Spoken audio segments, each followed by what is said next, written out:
Hello and welcome back, everybody. If you'd like to add overlay on CapCut and you are looking out how to do so, today we are going to guide you through some steps for that, pretty quick and easy. So you may also follow up these steps and you should be able to do it very easily. Open up CapCut for that. And once you open up CapCut, you can start a new project or open up an existing one. You can tap on new video to select one and open it up. So let's say this is the video I would like to overlay. You can also find your video in a timeline right here. Now you just need to go over and look out for the overlay option. So in the bottom of your screen, you should be finding different editing options. You just need to go ahead and look out for the overlay and tap on it.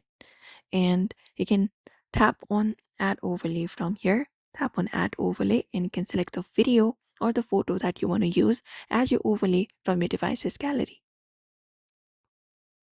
And then once you select the video will be right below the original video that you've uploaded first. Now you can just go over and edit it out. You can crop it out, split it out, or whatever. You can even add in different things. You can reposition it, you can drag it wherever you want.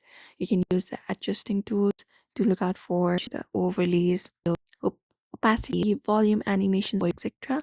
So if you want to apply the changes, you can select it and you can look out for, let's say, the filter option or removing the background opacity. So let's go to opacity and you can just go over and turn on the opacity. There we go.